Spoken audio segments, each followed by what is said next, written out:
दुनिया की निगाहें एक बार फिर भड़कते वैश्विक तनाव पर टिकी हैं। अमेरिका रिपोर्ट्स में बड़ा दावा, रूस यूक्रेन में हमले रोकने को तैयार नहीं। ट्रंप की चेतावनी के बाद अब रूस ने अपने विदेश मंत्री को भेजा उत्तर कोरिया। सूत्रों के मुताबिक रूस अब ईरान, चीन और उत्तर कोरिया के साथ मिलकर अमेरिका और नाटो के खिलाफ एक साथ 4 मोर्चे खोलने की तैयारी में है। अगर ऐसा होता है तो ये तीसरे विश्व युद्ध जैसी स्थिति को जन्म दे सकता है। क्या अमेरिका अब रूस पर सीधा हमला करेगा? दुनिया खौफ में, अगला कदम किसका होगा? नमस्कार, आदाब, आप देख रहे हैं न्यूज़ 18 का डिजिटल प्लेटफॉर्म और मैं हूं आपके साथ सृष्टि शर्मा। जिस तीसरे विश्व युद्ध से बचने की पूरी दुनिया ने कोशिश की, वो तीसरा विश्व युद्ध रूस यूक्रेन जंग से शुरू हो चुका है। हैरानी की बात तो यह है कि जो ट्रंप रूस यूक्रेन जंग को चुटकियों में खत्म करने का दावा कर रहे थे, वो ट्रंप ही अब रूस और पुतिन को धमकाते हुए कह रहे हैं कि अमेरिका और नाटो देश से मिलकर कुछ बड़ा करने वाले हैं और पुतिन के पास 48 घंटे हैं कि वो लंबी और खूनी जंग करना चाहते हैं या फिर यूक्रेन के साथ युद्ध विराम। आपको बताते हैं कि कैसे रूस से जंग के लिए एस्टोनिया में जबरदस्त तैयारियां चल रही हैं, जबकि पोलैंड, जर्मनी, फ्रांस और ब्रिटेन रूस के खिलाफ खुलकर जंग का ऐलान करने लगे हैं। फ्रांस ने डंके की चोट पर कह दिया है कि हम किसी भी कीमत पर यूक्रेन को हारते हुए नहीं देख सकते हैं, जबकि रूस ने ऐलान कर दिया है कि जब तक यूक्रेन में रूस का स्पेशल मिलिट्री ऑपरेशन पूरा नहीं हो जाता, तब तक रूस जंग नहीं रुकेगा।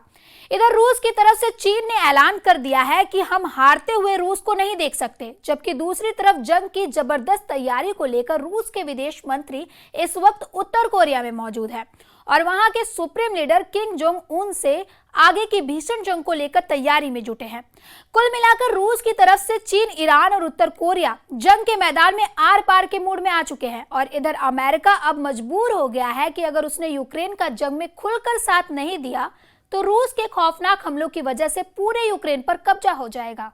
Зримое подтверждение в прямом практическом смысле ваших слов в Курской области, о чем вы упомянули, где героические военнослужащие, бойцы Корейской народной армии вместе с российскими бойцами ценой крови и даже жизни приблизили освобождение Курской области от украинских нацистов.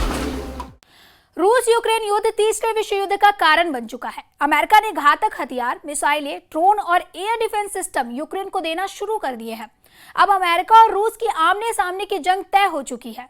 उत्तर कोरिया में मौजूद रूस के विदेश मंत्री सर्गेई लावरोव ने जो तेवर दिखाए हैं, वो साबित करते हैं कि जंग बेहद विनाशक होने जा रही है। जिस रफ्तार से इस वक्त रूसी सेना यूक्रेन के 5 प्रांतों यानी बड़े इलाकों पर अंधाधुंध हमले कर रही है, उससे साबित होता है कि रूस ने अपने स्पेशल मिलिट्री ऑपरेशन बेहद तेज कर दिया है।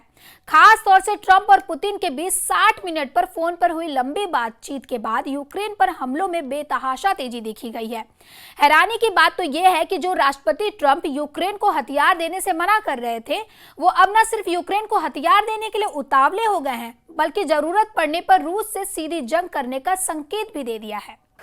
सबसे पहले आप ये जान लीजिए कि आखिर इस वक्त रूस के हमलों में ऐसा है क्या कि अब अमेरिका और फ्रांस जैसे देश रूस से सीधी जंग करने का ऐलान करने लगे हैं। इन्हीं धमकियों को देखने के बाद अब रूस की तरफ से यूक्रेन पर वॉर 10 गुना बढ़ चुके हैं। पिछले 36 घंटों से रूसी हमलों ने यूक्रेन की राजधानी कीव में कोहराम मचा दिया है। यूक्रेनी राष्ट्रपति जेलेंस्की ने रूस पर 18 मिसाइलें और लगभग 400 हमलावर ड्रोन दागने का आरोप लगाया है। यह हमला ज्यादातर कीव और आसपास के इलाकों को निशाना बनाकर किया गया है और लगभग 10 घंटे तक चले हैं। जेलेंस्की ने एक्स पर लिखा कि यह रूस द्वारा आतंक का स्पष्ट विस्तार है। हर रात सैकड़ों ईरानी शाही ड्रोन से लगातार हमले यूक्रेनी शहरों पर बड़े पैमाने पर हो रहे हैं। रूसी सेना ईरान निर्मित शाही ड्रोन का बड़े पैमाने पर इस्तेमाल कर रहा है। जेलेंस्की ने दावा किया था कि जब से रूस के साथ जंग शुरू हुई है, तब से अब तक 28,743 से ज्यादा ईरान शाहिद 136 ड्रोन से हमले कर चुका है। यह हमला रूस द्वारा युद्ध के अपने सबसे बड़े हवाई हमले के एक दिन बाद हुआ, जिसमें 728 ड्रोन और 13 मिसाइलें शामिल थी। अमेरिका राष्ट्रपति डोनाल्ड ट्रंप ने यूक्रेन के लिए और अधिक रक्षात्मक हथियारों को भी मंजूरी दी है और रूसी राष्ट्रपति पुतिन द्वारा मॉस्को के आक्रमण को तेज करने का निराशा व्यक्त की है। Это было бы колоссальной ошибкой со стороны тех, кого мы называем неонацистами на территории сегодняшней Украины. может быть, было бы их последней ошибкой. Потому что в нашей ядерной доктрине, и здравый смысл, и практика наших действий всегда говорит о том, что мы всегда отвечаем на все угрозы, которые нам создают, зеркально. Мы отвечаем всегда и всегда зеркально. Поэтому ответ наш будет очень жестким и, скорее всего, катастрофическим и для неонацистского режима, а, к сожалению, для самой Украины. Надеюсь, что до этого никогда не дойдет. इधर जेलेंस्की ने नए रूसी हमलों पर कहा कि इसके लिए जरूरी है कि हम तेजी से काम करें।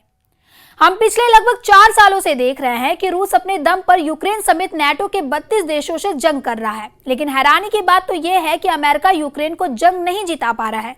सबसे बड़ी बात तो यह है कि फ्रांस, जर्मनी, ब्रिटेन और अमेरिका की तरफ से यूक्रेन को मिले अरबों डॉलर के हथियार रूस के हमलों के सामने नाकाम हो गए हैं। ऐसे हालात में जर्मनी और ब्रिटेन 2 ऐसे देश हैं जो रूस को हर हाल में जंग हारने पर आमाद हैं।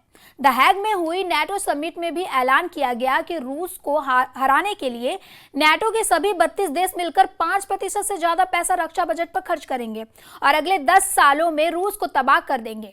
द हैग में हुई नाटो समिट में जैसे ही ये फैसला हुआ, उसके 24 घंटे के बाद जर्मनी में नाटो के लड़ाकू विमानों पर ऐसा हमला हुआ जिसके बारे में दावा किया गया कि इस हमले के बाद तीसरा विश्व युद्ध भड़क सकता है। क्या रूस ने जर्मनी के अंदर नाटो वाहनों को नष्ट कर दिया है? क्या मॉस्को ने यूक्रेन की रणनीति अपना ली है? क्या रूस की केजीबी ने जर्मनी में नाटो के हथियारों पर हमला किया? खबर के दावों के मुताबिक रूस ने नाटो पर हमला तेज कर दिया है। दावा किया जा रहा है कि जर्मनी के एयरफ्रंट में जर्मन सैन्य वाहनों को आग के हवाले किया गया। खबर के मुताबिक 26 जून 2025 को यूक्रेन की मदद के लिए रखे गए कई राइन मेटल ट्रकों को आग के हवाले कर दिया गया। इस हमले के पीछे रूस की केजीएफ का हाथ माना जा रहा है। आग लगने से सभी सैन्य ट्रक जलकर राख हो गए हैं। एयरफ्रंट में लगी आग ने कम से कम 3 सैन्य रसद ट्रकों को नष्ट कर दिया है। स्थानीय मीडिया और रक्षा विश्लेषकों का मानना है कि जर्मनी पर यह एक तरह से रूस का पहला हमला था, जो जंग की नई शुरुआत है।